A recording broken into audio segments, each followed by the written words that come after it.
तिमीले सबलाई सुनायौ, मैले कसलाई सुनाउनु? म बोले पनि गलत, नबोल्दा पनि गलत।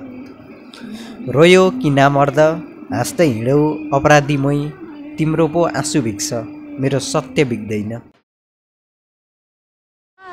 दुई आत्माको मिलन भएरै त हामी विवाह बन्धनमा बाँधियौ। सम्झौतामै सम्बन्ध तोडेर गएपछि किन मलाई पुरुषार्थको उपनाम दियो मन्चरी? म पुरुष हो, म रुनै हुँदैन।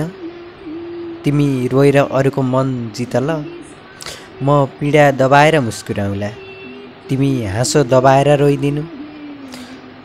तिम्रो आँसुको वकालत गर्न यो भर्मिक सञ्जालका वकिलहरू हुनेछन्। तिम्रो एक एक थोपा आँसुको मूल्य तोकिन्छ, मेरो जिन्दगी भरको हाँसो लुटिनेछ। के हामी पुरुषको इज्जत हुँदैन र मन्चरी?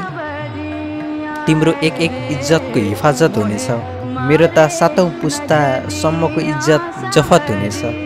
अग्निलाई साक्षी राखेर खाएको कसम त तिमीले पनि होइन र मन्चरी? 7औं जन्मको साथ निभाउला भनेर अर्धाङ्गिनी बनेको त्यही रातदेखि मैले पनि मेरो भरोसा सुम्पेको हो।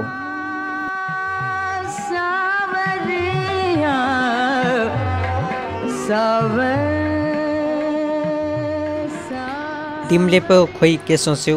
7औं जुनीको कसम खाएको बदला मेरो आधा जिन्दगीमा दुःखले सिन्चिएको सम्पत्ति आफ्नो अधिकारको दाबी गर्यौ। खेर मलाई आपत्ति थिएन, मागेकी भए पनि मैले मेरो यो प्राण दिन राजी हुने पनि मै होइन र मन्चरी?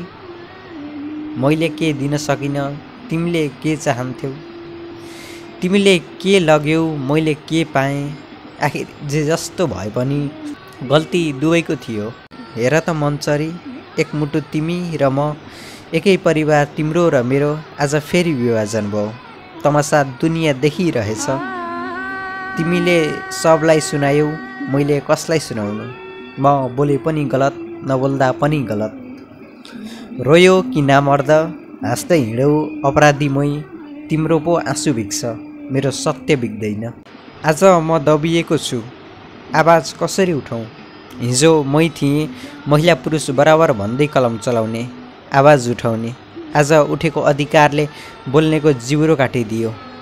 जस्तै कि एउटा दृष्टिविहीनले आँखा देख्न थालेपछि आफूले टेक्ने लौरी भाँचिदियो।